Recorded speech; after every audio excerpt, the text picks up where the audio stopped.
আসসালামু আলাইকুম সুপ্রিয় ভিউয়ার্স, কেমন আছেন সবাই? টেকনিক্যাল রবিন চ্যানেলের পক্ষ থেকে আপনাদের সবাইকে স্বাগতম জানাচ্ছি। আজকে আমি আপনাদের দেখাবো কিভাবে আপনার হাতে থাকা স্মার্টফোন অথবা আপনার কম্পিউটার দিয়ে আপনি একটি ওয়ারিশ সনদের আবেদন করতে পারবেন। এবং একটি ওয়ারিশ সনদ করতে হলে আপনাকে কি কি ডকুমেন্ট প্রয়োজন হবে, কি কি কাগজপত্র নিতে হবে, সেই সকলাদি বিষয়াদি নিয়ে আজকের ভিডিওটি আপনারা সম্পূর্ণ দেখবেন, তাহলে আপনাদের খুবই উপকারে আসবে আশা করছি। তো আজকের ভিডিওটি শুরু করা যাক। ওয়ারিশ সনদ করার জন্য আপনার প্রথমত প্রয়োজন মৃত ব্যক্তির মৃত্যু সনদ, কারণ উনি মৃত না হলে ওয়ারিশ কিভাবে রেখে গিয়েছেন। তো প্রথমত আপনাকে মৃত্যু সনদ কালেক্ট করতে হবে। কোথা থেকে কালেক্ট করবেন? আপনার স্থানীয় যে ইউনিয়ন পরিষদ আছে অথবা আপনার যে পৌরসভা আছে এবং সিটি কর্পোরেশন আছে, সেখান থেকে আপনারা কালেক্ট করতে পারেন। দেন আপনারা যারা ওয়ারিশ আছেন, যার মানে যে ওয়ারিশ গুলো রেখে গেছে, তাদের ভোটার আইডি কার্ড যদি থাকে, ভোটার আইডি কার্ড, সকলের ভোটার আইডি কার্ডের একটা করে ফটোকপি করে নিয়ে যাবেন, অথবা আপনার কাছেই রাখতে পারেন করে, অথবা তাদের জন্ম নিবন্ধন কালেক্ট করতে পারেন। কালেক্ট করে আপনারা, আমি দেখিয়ে দেবো ডেস্কটপে কি কোথায় কি করতে হয়। এগুলো আগে কালেক্ট করবেন। কালেক্ট করার পর আপনাদের কার নাম এবং বয়সটা কত সেগুলো আপনারা একটা নোট করবেন। নোট করার পর তারপরে আপনারা সার্ভারে মানে ওয়েবসাইটে যাবেন। ওয়েবসাইটে গিয়ে তারপরে আবেদন করবেন। কিভাবে আবেদন করতে হয় সেটা আমি আজকের এই ভিডিওর মাধ্যমে আপনাদের দেখিয়ে দিব। সম্পূর্ণ ভিডিওটি আপনারা দেখতে থাকেন। তো এখানে আমি আমার ডেস্কটপ স্ক্রিন থেকে চলে যাব যে কোনো একটা ব্রাউজারে। আমি এখান থেকে ক্রোম ব্রাউজারে চলে আসলাম। আসার পর এখানে আমি আমার ইউনিয়ন পরিষদের যে ওয়েবসাইটটি আছে সেটা এখানে লিখে দেব। ইউনিয়ন পরিষদের ওয়েবসাইট কোথায় পাবেন? আপনাদের ইউনিয়নের যে উদ্যোক্তা আছে, উদ্যোক্তা অথবা ইউনিয়ন পরিষদের যে সচিব আছে, ওনাদেরকে কল দিলে বা ওনাদের কাছে গেলে এই লিঙ্কটি আপনাদের দিয়ে দিবে। তো এখান থেকে আমি আমার ইউনিয়ন পরিষদের লিঙ্কটা এখানে বসিয়ে সার্চ করে দিব।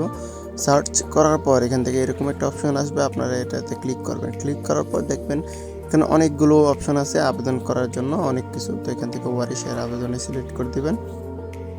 সিলেক্ট করার পর এখান থেকে আপনারা নিচে থেকে দেখতে পারতেছেন মৃত ব্যক্তির নাম বাংলা এবং ইংরেজি। যদি ইংরেজিতে নিতে চাই ইংরেজিতে লিখবেন, বাংলা হলে বাংলা। তো মাস্ট বি বাংলা এখানে পূরণ করতে হবে। তো এখান থেকে আমি মৃত ব্যক্তির নাম এখানে বসিয়ে দিচ্ছি।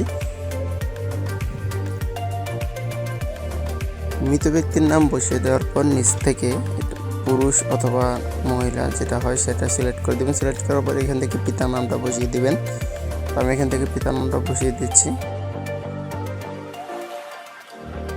পিতার নামটা বসানোর পর নিচ থেকে মাতার নামটা বাংলায় বসিয়ে দিবেন।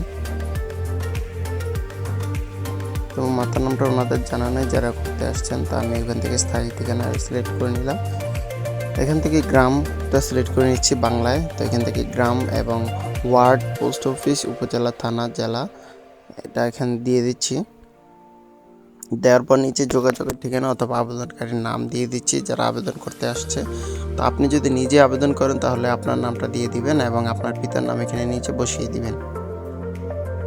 বসিয়ে দেওয়ার পর আপনাদের আরেকটু বলছি, এখানে মোবাইল ফোন নাম্বারটা দেখতে পারতেছেন ইংরেজিতে প্রদান করুন। আপনারা ওয়ারিশগণের তালিকা লিখে তারপরে মোবাইল নাম্বারটা দিবেন, কারণ অনেক সময় হচ্ছে কি মোবাইল নাম্বার দেওয়ার পর তালিকা সবাই পূরণ না করার আগে সাবমিট হয়ে যায়, যার কারণে আবার পুনরায় এগুলো কারেকশন করা লাগে। আপনি যেহেতু নিজে আবেদন করবেন সুতরাং মোবাইল নাম্বারটা একটু পরে দিবেন।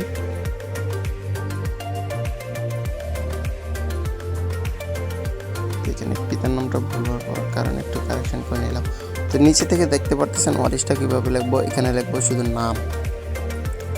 তো আমি প্রথমেই বলেছিলাম ভোটার আইডি কার্ড কালেক্ট করে ওনাদের নামগুলো আপনারা একটা নোট করবেন। ওই নোট দেখা অনুযায়ী যেভাবে আমি দেখাবো সেভাবে দিবেন। তো এখান থেকে প্রথমত নাম দিয়ে দিবেন। নাম দেওয়ার পর সম্পর্কটা সিলেক্ট করে দেবেন। এখানে এটাকে স্ত্রী মেয়ে নাকি এটা সিলেক্ট করে দেবেন। তো এখান থেকে আমি স্ত্রী সিলেক্ট করে দিলাম। তারপর ওনার বয়সটা বা জন্ম তারিখটা এখানে বসিয়ে দিয়ে নতুন ওয়ারিশে ক্লিক করে দিলাম। ক্লিক করার পর উপরে দেখবেন আরেকটা অপশন আসবে। এখানে যদি দ্বিতীয় কেউ ওয়ারিশ থাকে তাদের নাম লিখে দেবেন। তো এখানে আমি নাম লিখে দিচ্ছি, ওনাদের দ্বিতীয় ওয়ারিশ আছে। এখান থেকে নাম লেখার পর এটা সম্পর্কটা পুত্র সিলেক্ট করে দিলাম এবং ওনার বয়সটা আমি এখান থেকে সিলেক্ট করে দিলাম। সিলেক্ট করার পর আবার নতুন ওয়ারিশে ক্লিক করে আরেকটা অপশন আসলো। তো আমি এখানে আবার লিখব আমার তৃতীয় ওয়ারিশ, ওনার একটি পুত্র তো এখানে আমি সেটাও লিখে দিলাম এবং সম্পর্কটাও লিখে দিলাম। লিখে দেওয়ার পর এখান থেকে ওনার বয়সটাও আমি এখানে লিখে দিলাম। লেখার পর এখানে ওনার সর্বশেষ আপনারা মোবাইল নাম্বারটি দিবেন। দেওয়ার পর এখানে মোবাইল নাম্বারটি বলতেছে, আমি লিখতেছি। আমি এটা হাইড করে দেবো একটু। তারপর বাকি সব কিছু ঠিক আছে কিনা দেখে শুনে, তো এখানে বৈবাহিক সম্পর্কটা আপনাকে দিতে হবে, না হলে সাবমিট নেবে না। এখানে আমি এখান থেকে দাখিল করুন ক্লিক করলে দেখাচ্ছে বৈবাহিক অবস্থা। তো এখান থেকে বিবাহিত স্ত্রীর নামটা আমি এখান থেকে কপি করে ওইখানে পেস্ট করে দেব। এখানে পেস্ট করে আমি নিচে থেকে দাখিল করুন বাটনে ক্লিক করে দেবো। ক্লিক করার পর আপনাদের এখানে ওকে বাটনে ক্লিক করবেন। তারপরে আপনাদের সামনে এরকম একটা ফর্ম চলে আসবে। এই ফর্মটা আপনারা প্রিন্ট আউট করে আপনাদের গ্রামের গণ্যমান্য 2জন ব্যক্তি এবং ওয়ার্ড মেম্বারের স্বাক্ষর নিয়ে ইউনিয়ন পরিষদে যাবেন।